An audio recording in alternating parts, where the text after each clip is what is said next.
not learn from books. Replace these pages with life lessons. Now, this particular segment comes from a book from Howard Roberts. If you go to the tablet here, Wes, I have the cover here. This is what it looks like. So, guys, download the PDF lesson music, and the links are in the description. Howard Roberts Guitar Manual Chord Melody. Now, Howard was he was a guitar scientist. Excellent player. It's like that the words aren't even good enough to say because he was so precise and had such great chops and played so well. But in this book, there is so much music, so many great ideas, and this is just a couple. Like I said, this is exercise 18 from page 15. But I thought it's not too hard. It's kind of a neat little thing, and that is just using diminished chords between two string groups. All right. So the first one, we have a G diminished. If you take a look at this right here, got a G diminished with string group 4 through 1. And then here, G diminished, string group 6 through 6, 5, 4, 3, 6 through 3. So, and here's what it looks like on the guitar. So here is, now there's a G diminished, right? Now keep that first finger there. And what you're going to do is you're going to come down here, and this guy's going to go there, and this guy's going to go there. And then you get this.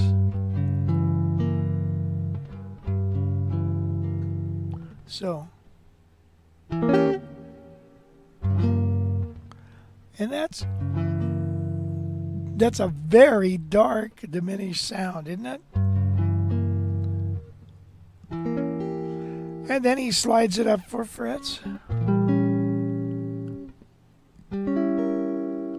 And another 4.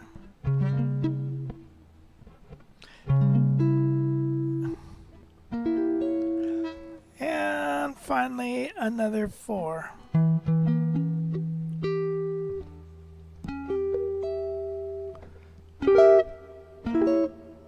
Then up.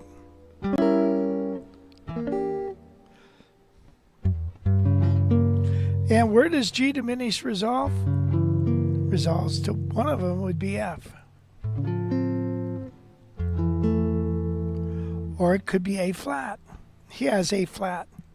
So what he has written here is, and then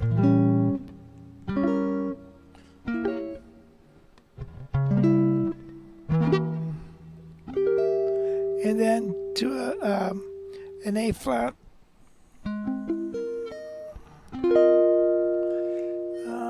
Yeah.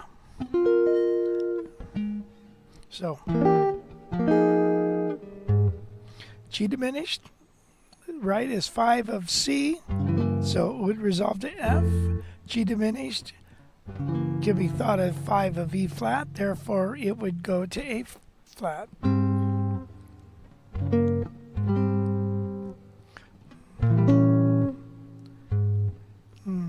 Let's play this. Now Howard, I gotta tell you this. He plays, he's got some big fat chords that there's no way I can play. So I just gave up. But yeah, it's crazy. Now that's a neat idea. Now, one thing that we could do is we could put a diminished chord in between that. So in other words, I could go this string group and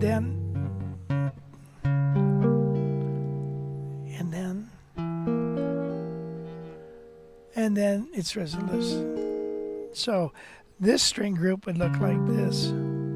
So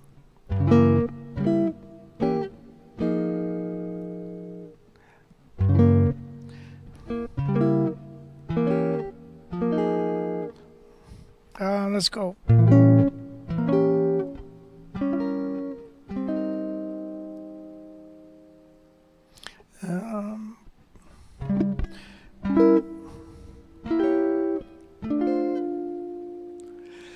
So that's, you take one idea that Howard shows and you can expound on it and have some fun. So I rarely play this chord, but I'm going to start because, these fat sounds, you get used to them after a while and they sound nice. Oops, sorry guys.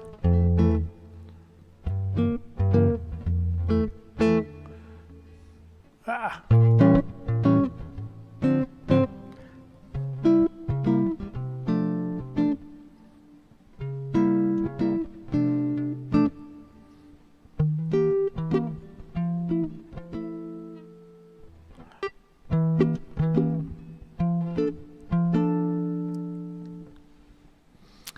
Okay, now the further down is measure exercise 19.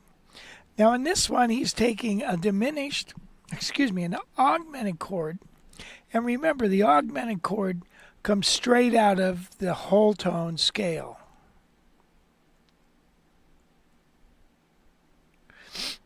So in this case, if it's D, so it's going to be D, the notes, E, F sharp, G sharp,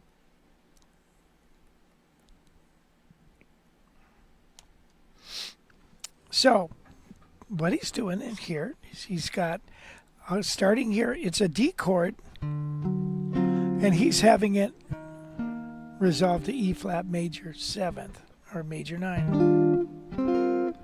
And here's another example of a chord I cannot play in this book that is very hard to play. But before we get into that, let's take a look. Let's go back. Go back to the music here. So here is one little string group based off the 6th string, 5th string, 4th, 3rd, and all of these are augmented chords. So in other words, D augmented, and then the next would be F sharp augmented, and then it's A sharp augmented. Those are the 3 groupings. So it looks like this on the guitar. And then he's going to go. And then he's going to go. And then he's going to go. But in between, he's going to play a note, a whole step higher.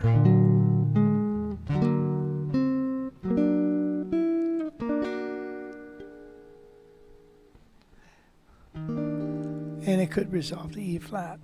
I'm sorry.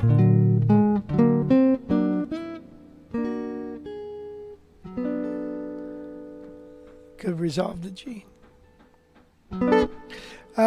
So it's many different types of resolutions it could be.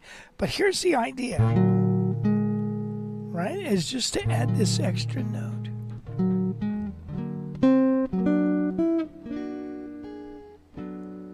Now you could go like this.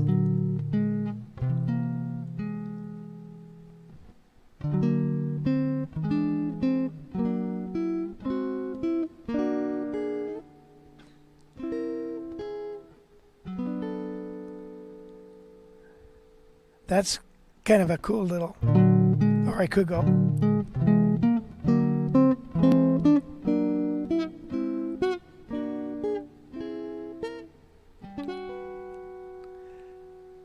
Okay, or I could go, like I said before, with this.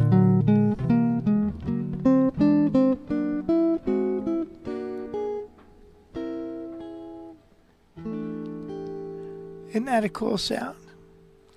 So those little ideas, I mean, this is just a little idea out of this book. And so here's the book. We just did this little tiny fingernail, a little piece of that fingernail.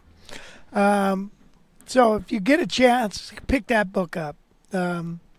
Here's my feeling about a book. You can't learn from pages of a book. No, I'm just kidding. You know, sometimes you lay a guilt trip on yourself saying, well, gosh, you know, I only really read about 5 pages of this book, you know, and that's better than no pages of that book. Okay, so get a book. Don't say to yourself, "Oh shit, man, I should have gone through this whole book." Well, you should have, but what you did was probably enough, and then you can always come back to it. That's why you always have a library. But if you're like the Guitar College library, it's all at your fingertips. But I can't show you everything under the sun because I don't know it. So that's why I like this segment, Pages of a Book. Find a few little things that I think are beneficial. That concludes our lesson today. You cannot learn from books. Replace these pages with life lessons.